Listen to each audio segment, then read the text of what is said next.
On February 1st, 1959, 9 experienced hikers were somewhere high in the northern Ural mountains of the Soviet Union. They were young, trained, and prepared for a difficult winter expedition, but before the journey was over, all 9 would be dead. More than 6 decades later, their final hours remain one of the most disturbing mysteries in mountaineering history. The expedition was led by 23-year-old Igor Dyatlov, an engineering student and experienced skier. His group planned to travel through the remote northern Urals toward Mount Otter-10, a demanding route in the middle of winter. There had originally been 10 members, but one of them, Yuri Yudin, became seriously unwell and decided to turn back before the group reached the most remote part of the journey. That decision saved his life. The remaining 9 continued into the mountains. They were not inexperienced tourists. They were trained hikers and skiers who understood winter conditions.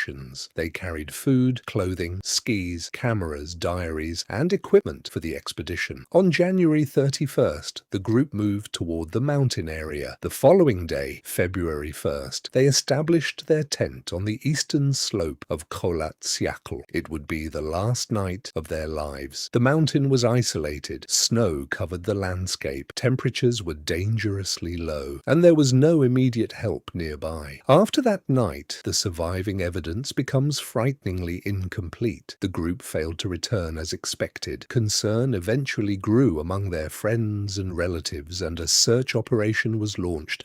On February 26th, searchers finally reached the area. What they discovered immediately raised questions. The tent was still standing on the mountainside, but the hikers were gone. Inside were many of their belongings, clothing, food, backpacks, footwear, personal equipment, and other items the group would normally have needed to survive in extreme winter conditions. It did not look as though they had simply packed up and left. Something had forced them outside. Then investigators noticed another crucial detail. The tent had been cut. At least some of the cuts were determined to have been made from the inside, creating an opening through which the occupants could escape. That detail became one of the central mysteries of the case. Why would 9 experienced hikers leave their shelter in the middle of a freezing night, and why would they do it without taking all of their essential clothing and equipment? Outside the tent, searchers found tracks leading downhill toward the forest. The tracks appeared to correspond to members of the group, with some showing limited footwear. There was no confirmed evidence of another group attacking the hikers at the tent. There was no clear evidence of a prolonged struggle, and there was no surviving witness to explain what had happened. The first bodies were discovered near the forest. 2 members of the group, Yuri Doroshenko and Yuri Krivonishenko, were found beneath a cedar tree near the remains of a small fire. Both were determined to have died from hypothermia. 3 more bodies were later found between the forest and the tent. They were Igor Dyatlov, Zinaida Kolmogorova, and Rustem Slobodin. Their deaths were also attributed to hypothermia, although Slobodin had a skull injury, but 4 people were still missing. The search continued. Months later, in May, investigators found the remaining 4 bodies beneath deep snow in a ravine, and this discovery made the case even more difficult to understand. Several of these victims had suffered severe internal injuries. Lyudmila Dubinina had multiple fractured ribs. Semyon Zolotaryov had serious chest injuries. Nikolai Thibault-Brignol had a severe skull fracture. Alexander Kolevatov did not have comparable major trauma. The injuries immediately raised a question that would remain for decades. What had happened to them? Had they fallen? Had snow collapsed onto them? Could a natural event have caused the injuries, or had something else happened on the mountain? The Soviet investigation examined the tent, the tracks, the bodies, the equipment, and the surrounding terrain, but investigators could not reconstruct the exact sequence of events. The case was eventually closed with an ambiguous conclusion referring to an unknown compelling force, and that uncertainty helped transform the tragedy into a legend. Over the decades, theories multiplied. Some proposed an avalanche, others suggested powerful winds. Some connected the case to secret Soviet military activity. Others pointed to reports of strange lights in the sky. Eventually, theories involving UFOs and supernatural forces also became part of the story. But there is an important difference difference between a theory and evidence. No credible evidence has established that the hikers were attacked by extraterrestrials, monsters, or a supernatural force. The real evidence is already disturbing enough. 9 experienced hikers, 1 abandoned tent, tracks disappearing into the snow, bodies scattered between the mountain and the forest, and no surviving witness. For decades, that was where the mystery remained.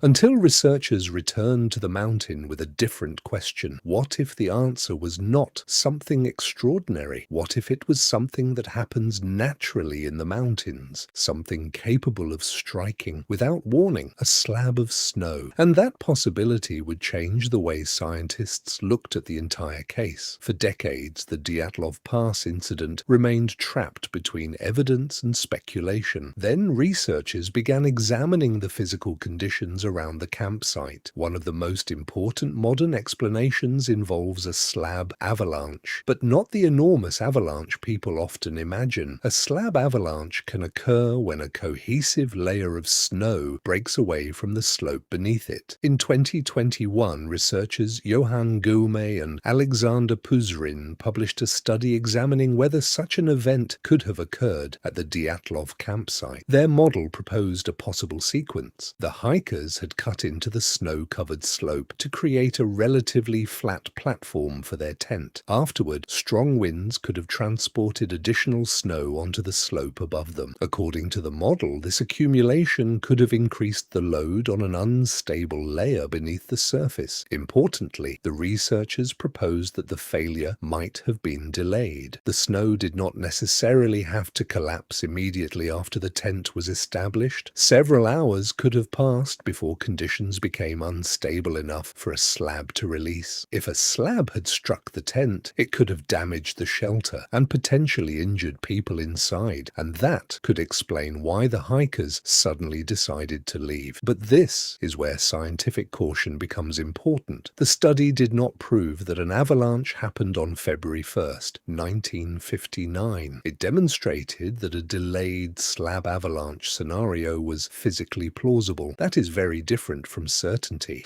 and the theory still has to explain what happened after the hikers left the tent. One possibility is that they believed the slope around their shelter remained dangerous. If they feared another snow movement moving downhill toward the forest could have seemed safer than staying on the exposed mountainside. The forest also offered protection from the wind, and that may explain why the group moved in that direction. 2 members were eventually found near a cedar tree beside the remains of a fire. Both had died from hypothermia. 3 other bodies were found between the forest and the tent. Their locations have led researchers to consider the possibility that at least some members later attempted to return toward the campsite, but they never made it. The remaining 4 victims were found months later in a ravine beneath deep snow. Their severe injuries remain one of the most debated parts of the case. The 2021 avalanche study examined whether a snow slab striking people against the terrain could produce forces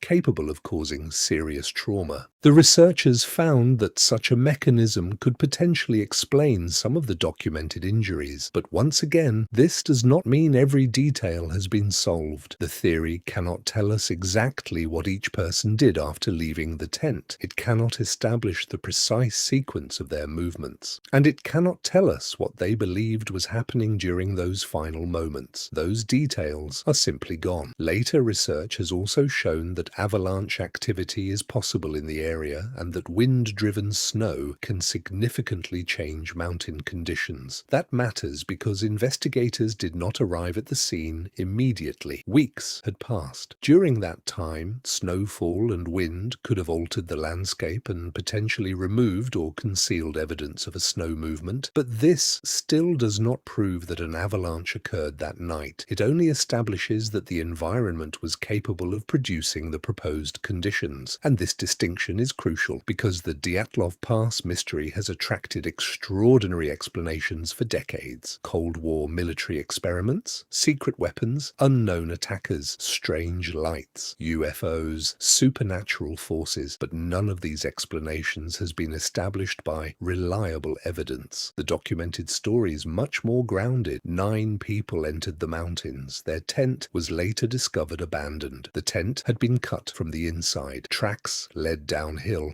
Some victims were found near a fire. Others were found between the forest and the tent. 4 were eventually discovered beneath snow in a ravine, and no one survived to explain what happened. That missing witness may be the most important fact of all, because physical evidence can tell us where people were. It can tell us what injuries they suffered. It can tell us what equipment they left behind. But it cannot always tell us what they were thinking. In 2020, Russian prosecutors concluded that an avalanche was the most likely explanation for the deaths. Their conclusion was that a natural event forced the hikers from their tent, after which they moved toward the forest and eventually succumbed to the extreme conditions. But even this conclusion should not be mistaken for a complete reconstruction. The modern slab avalanche theory is best understood as a plausible scientific scenario, not a proven eyewitness account. Perhaps it explains the event that forced the hikers from the tent. Perhaps it explains some of their injuries. Perhaps the remaining deaths were caused by the combination of exposure, darkness, severe weather, and a series of desperate decisions. Or perhaps several factors came together in a sequence we can never completely reconstruct. What we can say is that the Dyatlov Pass tragedy was real. 9 experienced hikers entered the northern Urals in the winter of 1959. None of them returned. Their tent was left behind. Their equipment remained inside. Their footprints disappeared into the snow, and somewhere between that tent and the forest, a chain of events unfolded that none of them survived. More than 60 years later, modern science may have brought us closer to a natural explanation, but closer does not mean certain. The mountain has given us evidence. It has given us footprints, photographs, injuries, diaries, and a silent campsite. What it has never given us is the final few minutes of the story, and perhaps that is why the Dyatlov Pass incident continues to haunt people. Not because we know nothing, but because we know enough to understand what happened to the 9 hikers, and still not enough to know exactly why they ran into the darkness.